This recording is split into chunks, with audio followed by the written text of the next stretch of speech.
Aí ficou um assunto, mas ficou ótimo, por quê? Porque são longos, né? São muito assunto. Aí ficou bom. Ai, ai. Mas não é brabeza não, é não, porque todo adolescente tem aquele período, né? Uhum, Chatinho, né? uhum. Todo adolescente. Aí eu tava dizendo a Isa, eu disse, você também teve seu período. Ó, já carregou aqui, vou passar, viu? Bom dia, professor. Bom dia, Jada, tudo bem? Já tá Tudo. joia. Olha, Mais ou menos. Mais bote ou menos. 10, bote Sono. 10 nele na qualitativa, viu? Que? Bote 10 nele na qualitativa. Uhum, Ele tá merecendo, viu? certo. Meu Deus, cadê? Fugiu aqui.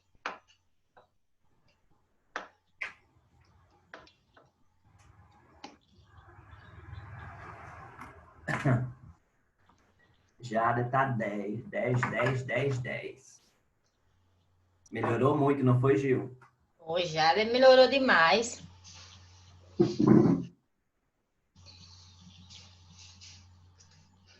Deixa eu tirar minha câmera. Boa aula aí.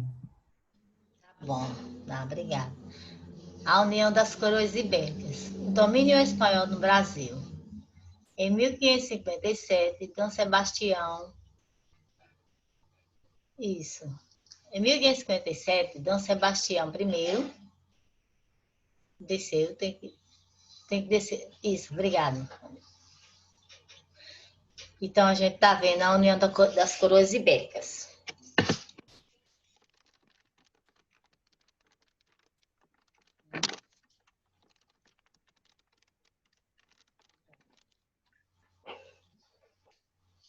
Aí, em 1557, Dom Sebastião I sucedeu Dom João III no trono de Portugal. Reinou até 1578, quando morreu em meio a uma batalha contra os mouros em Alcácer Quibé, no norte da África. Por não ter deixado descendente, o trono foi ocupado por um tio, o cardeal Dom Henrique de Aves, que morreu em 1580, sem deixar herdeiro. O rei da Espanha, Filipe II, da dinastia Habsburgo, descendente dos Aves, julgou-se com direito de assumir o trono português.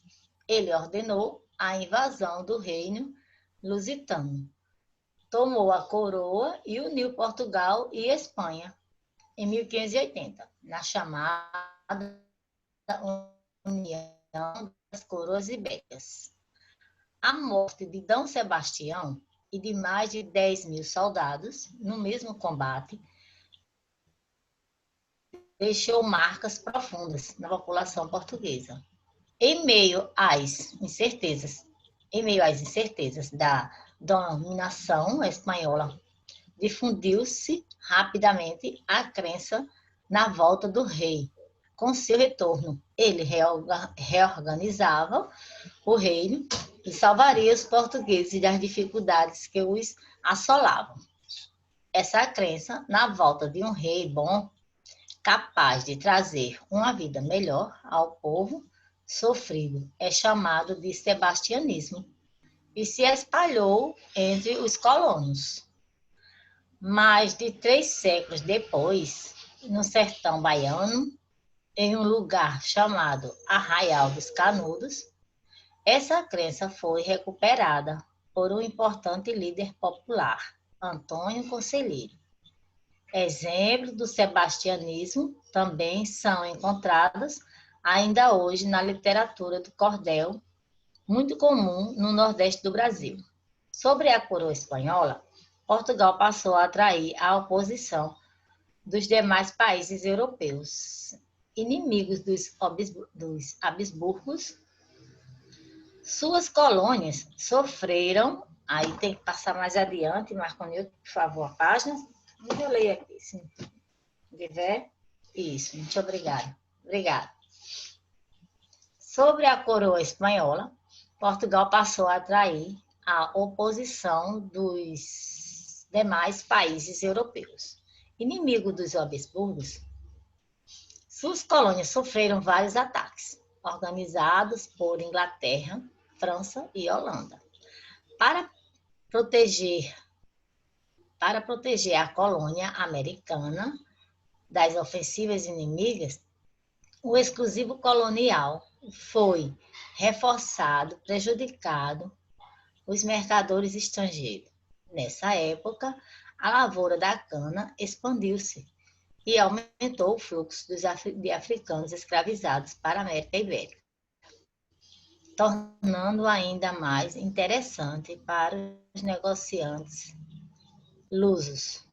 Então, aqui, exclusivos colonial, conjunto de normas e práticas que pretendiam garantir a exclusividade de todo o comércio externo de uma colônia em favor de sua metrópole. Esse é um retrato de Sebastião, pintura de Cristóvão de Moraes, em 1571, a óleo. Então, aqui a gente está vendo a união das coroas ibéricas. Então, essa união das coroas ibéricas foi na administração na América, né?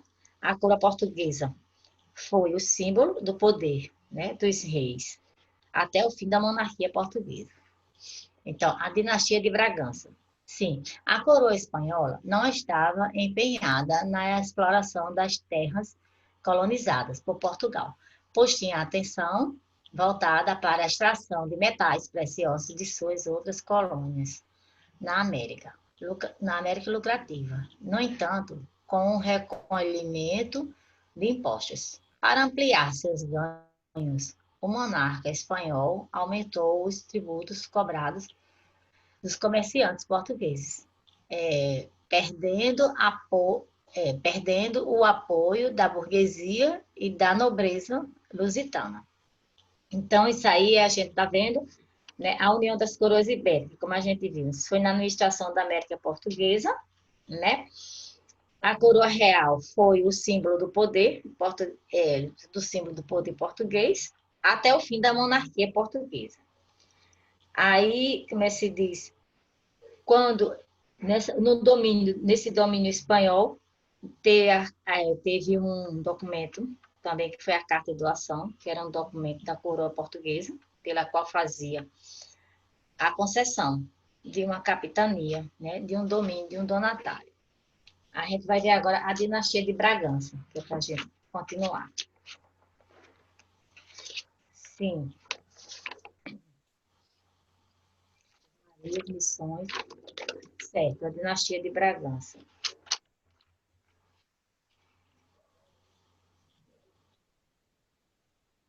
Certo, não. A dinastia de Bragança.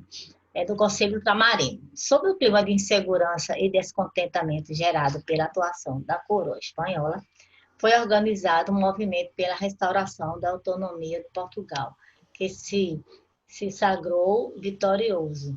Em 1640, o novo rei recebeu o título de Dom João IV e deu início à dinastia de Bragança. Em 1642, o soberano criou o Conselho Ultramarino, que se encarregaria da administração e da intensificação da exploração colonial.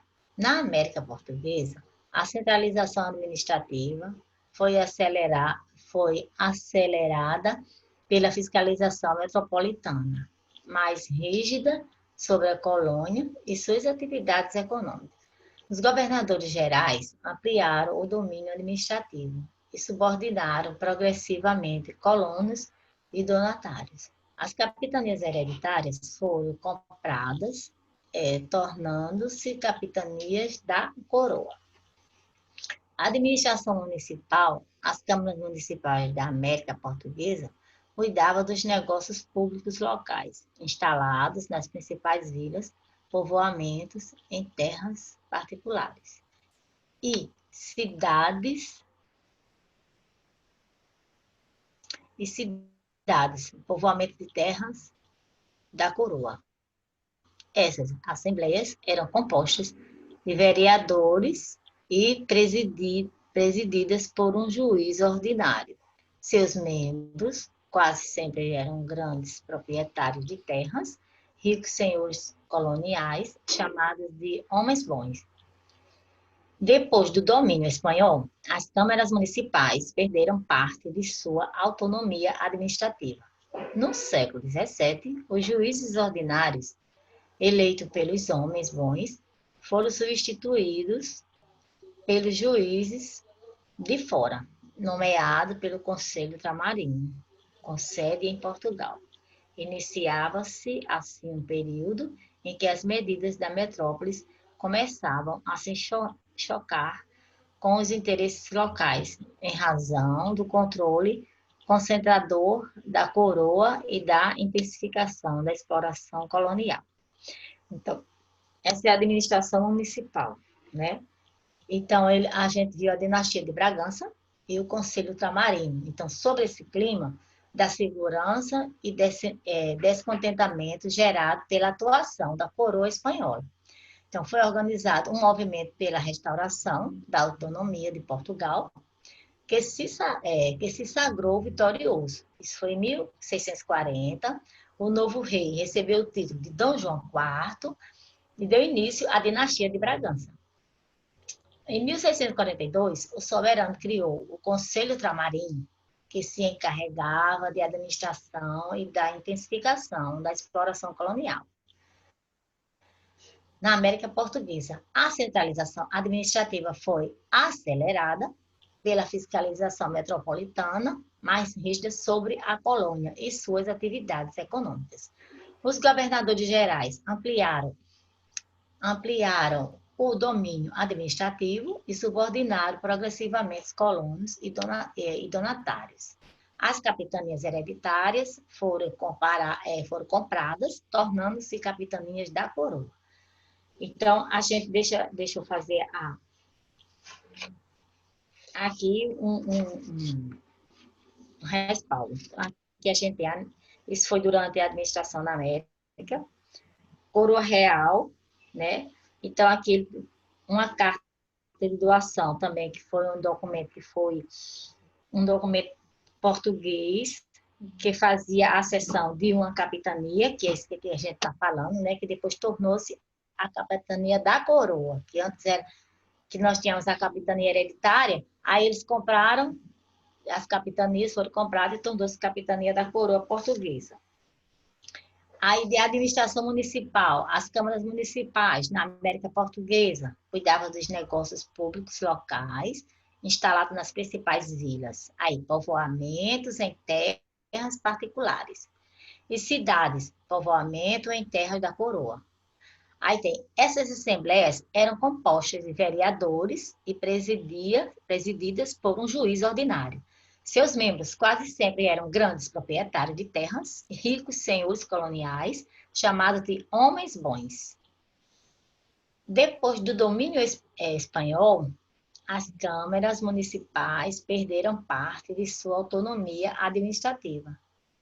No século XVII, os juízes ordinários eleitos pelos homens bons foram substituídos pelos juízes de fora, nomeados pelo Conselho Tramarino.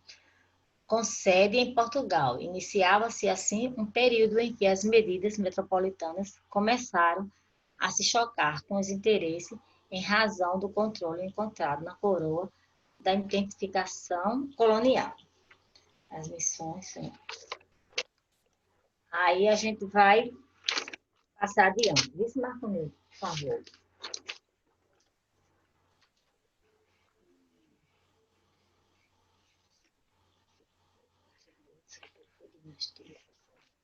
Esse é o mapeamento. Sim, aí quando... Isso é o mapeamento, né? Que a gente vai terminar. Sim, quando eles falaram em juízes ordinários, eram juízes da terra, viu? E exercia anualmente pelo povo. Ele era exercido anualmente pelo povo, esse juiz ordinário, quando ele fala. Sim, esse mapeamento. Então, o mapeamento para viabilizar a ocupação e a exploração do território, a coroa portuguesa instituiu o sistema de capitanias hereditárias. doando grandes extensões de terras a donatários. A partir de 1549, o governo português decidiu fortalecer a administração da colônia por meio do governo geral. Então, como a gente já viu, né, o governo geral foi criado, que foi, o primeiro foi Tomé de Souza, aí veio Eduardo da Costa, então foram esses três governos geral, para ser dividido, que foi dividido as capitanias, e aí tiveram que ser também criado o governo geral para melhor administração, não é isso? A partir disso aí.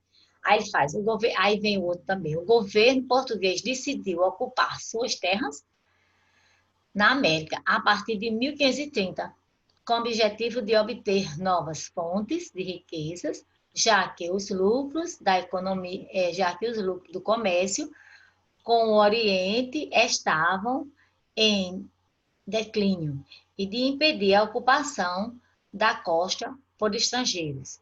Então, aqui é outro mapeamento também, falando sobre o governo e o que ele decidiu fazer. Os jesuítas começaram a atuar na América Portuguesa durante o primeiro governo geral, declinando-se a catequização dos indígenas, contrário à escravidão dos nativos, e entraram em conflito com os colonos. Então, os jesuítas eram padres, né, que vieram, frei, e vieram para catequizar, né, os índios, como a gente viu. Também eles eram contra a escravidão. Aí eles dizem que o contrário, né, dos nativos, entraram em conflito com os colonos. Esse conflito é porque os colonos não queriam ser submetidos ao regime dos jesuítas. No período da União Ibérica, em 1580 a 1640, a colônia atraiu os inimigos dos Habsburgos, com várias invasões por parte da Inglaterra, França e Holanda. Com a restauração de sua autonomia, a coroa portuguesa intensificou o controle sobre a colônia americana, criando o Conselho Ultramarino, com sede em Portugal, que foi esse conselho que a gente viu o que ele fazia. Após a restauração das câmaras municipais, perderam parte de sua autonomia, pois os juízes ordinários, eleitos pelos homens bons, foram substituídos por juízes de fora, nomeados pelo Conselho Ultramarino. Então, essa restauração da Câmara Municipal, quando ele diz os juízes ordinários, que eu já falei, que eram juízes de terras, que eram eleitos anualmente pelo povo, viu? Que foram esses juízes. Pronto, aí a gente vai fazer... Ainda tem o restinho do mapeamento, né, Marconil? Isso aí, isso. Aí, sim, aí práticas que ainda hoje se observam na vida política brasileira, como o uso de recursos públicos em benefícios privados. Tem ordens em instituições e costumes trazidos pelos colonizadores portugueses. Edificações administrativas, residenciais e religiosas, datadas do período colonial, compõem uma parte importante do patrimônio histórico e cultural brasileiro. A estrutura agrária brasileira, caracterizada pela concentração de terras nas mãos de poucos proprietários, é uma herança do sistema do latifúndios, no qual se baseou a produção colonial. E conhecer o processo da colonização, da escravização é indispensável para entender a situação dos indígenas brasileiros na atualidade. Aí eu saquei por quê, né? O porquê isso ainda acontece isso, ainda tem um porquê, essa interrogação. Por quê? Porque práticas que ainda hoje se observam na vida política brasileira.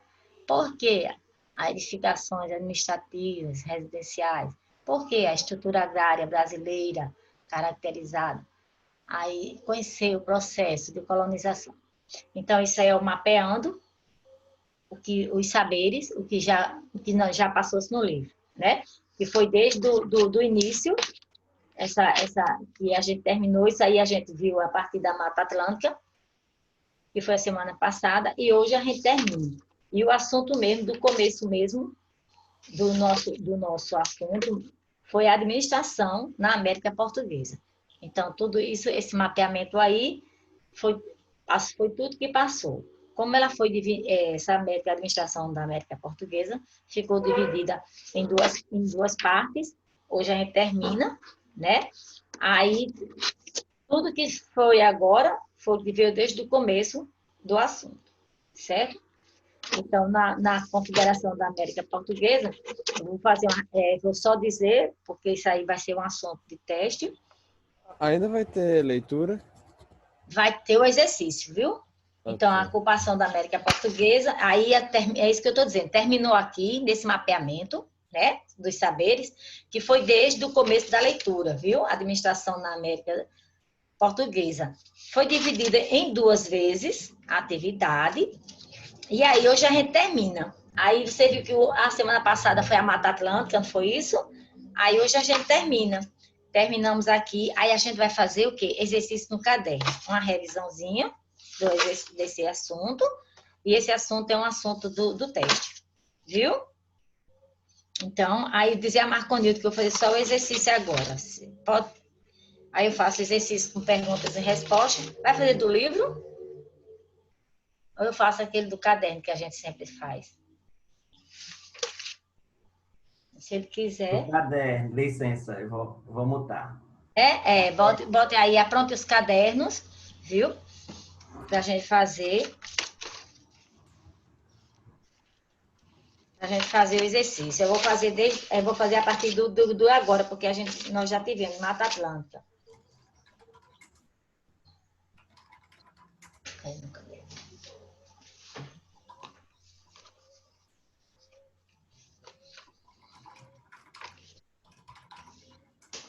Eu vou ligar para a Luísa. Eu vou ligar para ela agorinha.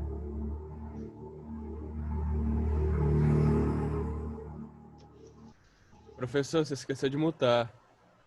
Eu sei. Tá?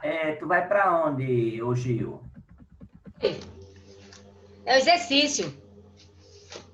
Minha filha, você tá pegando, a professora perguntou 3 vezes a você, você não respondeu, viu? Isso é falta de educação, você não está presente na aula, certo? Então, você se organiza, que eu já ia ligar para você, eu já ia ligar para sua avó. Então, liga a câmera que a gente quer ver você. Liga aí, que eu sei que... Pode ligar a câmera. Pode ligar a câmera. Eu quero a câmera ligada. Liga a câmera sem conversa. Liga a câmera. Para a gente saber que você está na aula. É na outra aula. Pronto, Raquésia. Pronto, Raquésia. Vocês aprontam o caderno de história para o exercício. Viu? Vai para que página? Não, a gente vai para o exercício no caderno. Terminou o assunto. Tá, então vou tirar dessa página. Certo. Aí vai ser aquele exercício no caderno, pergunta e resposta. Eu já estou aqui com os exercícios do livro, já estou na página.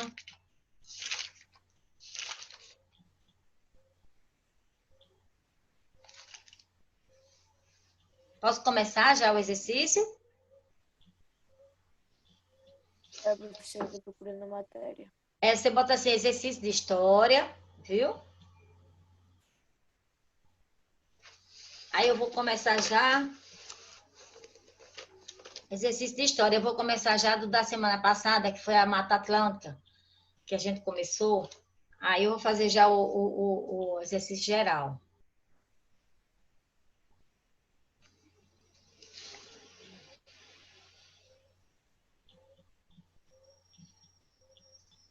Posso começar? Calma. Calma, professor.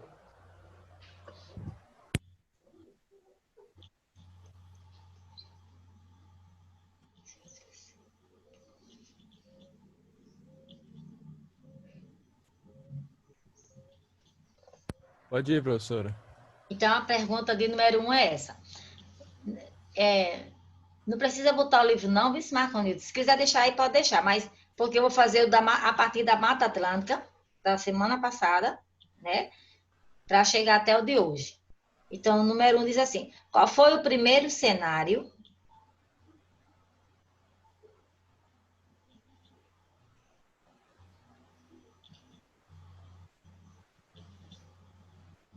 Qual foi o primeiro cenário?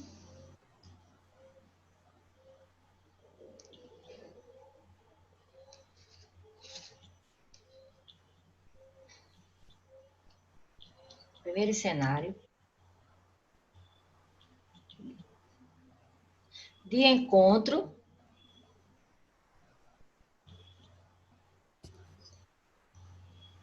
qual foi o primeiro cenário de encontro entre os nativos da Terra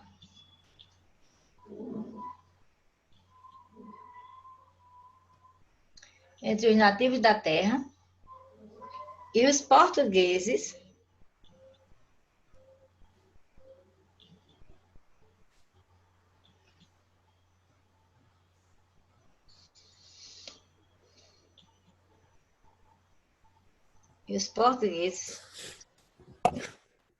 que aqui chegaram a Pode partir... repetir, professora? Tudinho? Desde o começo, repete aí. Por favor. Repete desde o começo. Qual foi o primeiro cenário Foi o primeiro cenário de encontro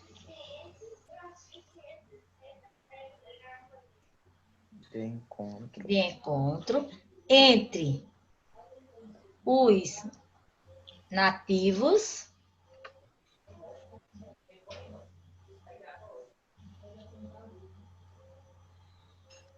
os nativos da Terra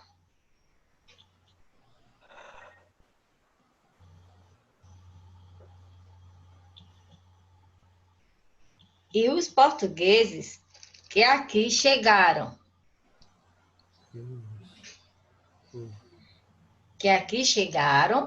A partir de 1500.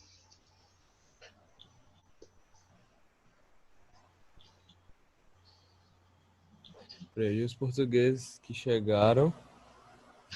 A partir de 1500.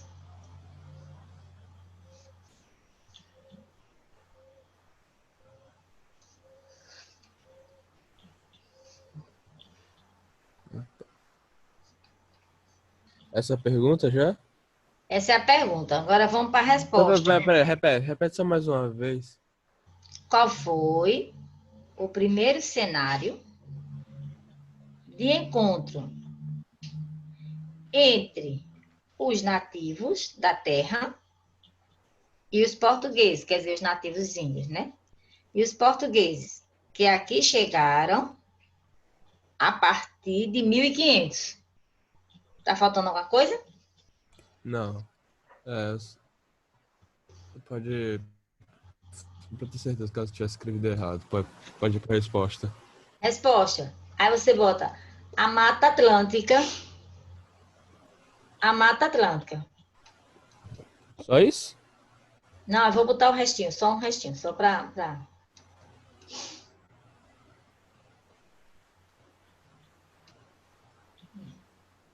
A Mata Atlântica, que abrangia uma área... A Mata Atlântica, que abrangia uma área... Abrangia? Uhum. Como é que se escreve isso? Abrangia. A-B-R-A-N. Abrangia, quer dizer que tinha, né? Que tinha uma área, né? Que abrangia. Até que eu nunca usei essa palavra. Uhum. É porque a história é assim. Geralmente eles botam um significado. A Mata Atlântica abrangia. Você bota a Mata Atlântica, que abrangia. Quem? Sim. Que abrangia Que abrangia uma área uma área equivalente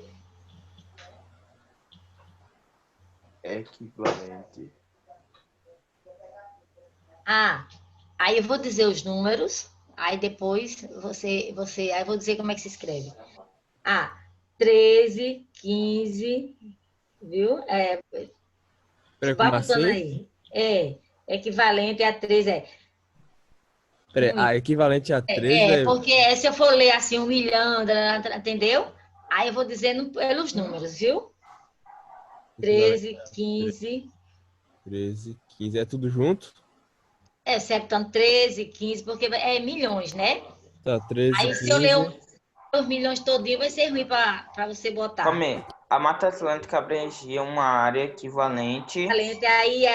Porque é assim, é tantos milhões, 3 milhões, tá entendendo? Então, vou dizendo só os números, depois você Tá. vai concluir quantos milhões são. Tá, daí 13, depois, 13, 15.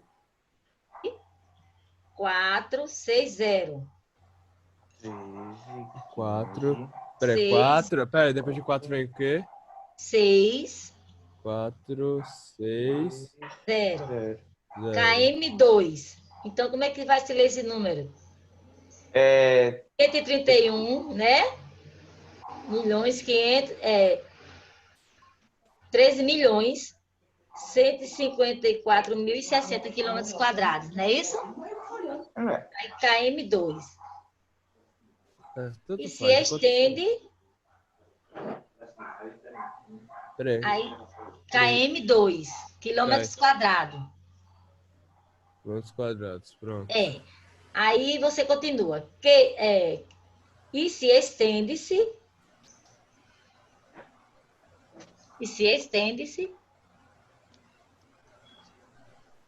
originalmente,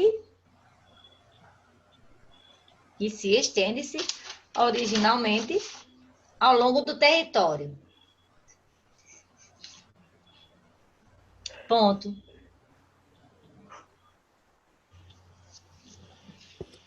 Isso é a pergunta do... Peraí. Originalmente. Se estende originalmente ao longo do território. Ponto. Então, você vê qual foi o primeiro cenário de encontro entre os nativos da terra e os portugueses. Aí foram na Mata Atlântica, professor, né? Oi. eu acho que não vai dar tempo de fazer a segunda pergunta, não, que já tá acabando o tempo. Vamos ver, vou fazer a segunda, e se não Só der... tem 5 minutos. Pronto, mas eu acho que dá para fazer. Espera. Número 2. Terminamos, né? Número 2, né? Espera, professor, que eu tô... Tá certo, não, vai. Pode ir.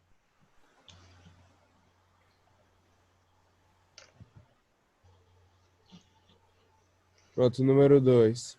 2. Quais são os estados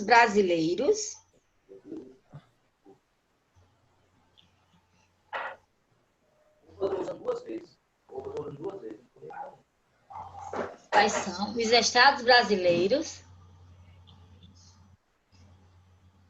que existe Mata Atlântica?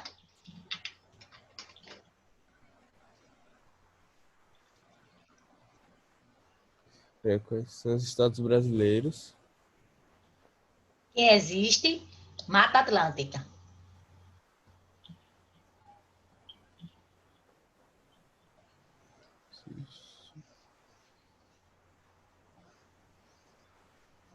Vamos à resposta? Calma. Já?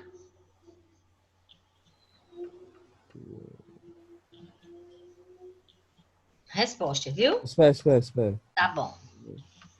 E a resposta vai assim? ser...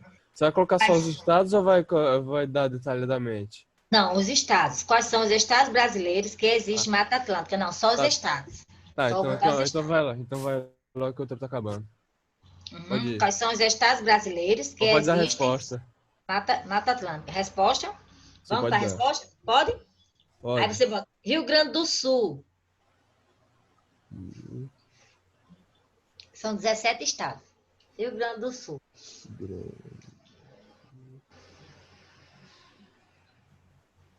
Grande esse nome. Tudo isso só para um estado. Não é isso?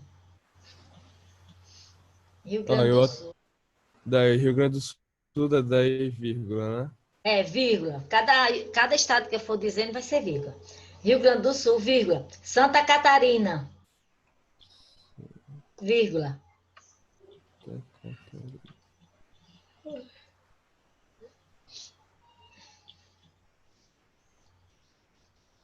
Santa Catarina, Vírgula. Paraná, vírgula. Paraná,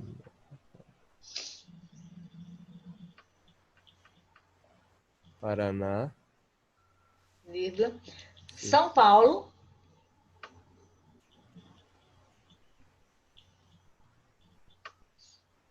sim. São Paulo, vírgula. Eu não sabia que existia Mata Atlântica lá.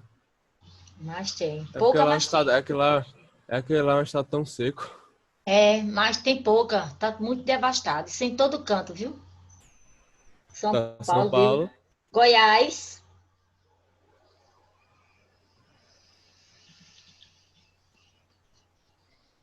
Goiás, vírgula. Goiás, Mato Grosso do Sul, vírgula.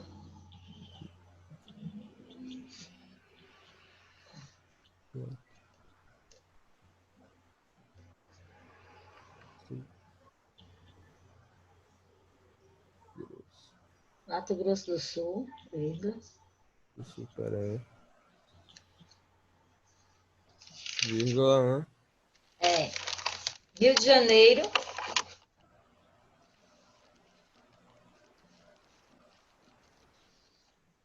Rio de Janeiro, Rio de Janeiro. Rio de Janeiro, Minas Gerais. Gil, falta só um minuto, eu vou encerrar para mandar o segundo link. Tá certo, aí eu continuo, viu? Isso. Vai cair agora. Tá certo. Tá.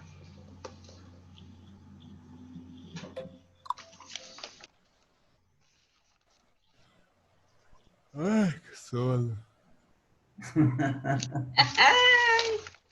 É, né? É, sim. Eita, medonha.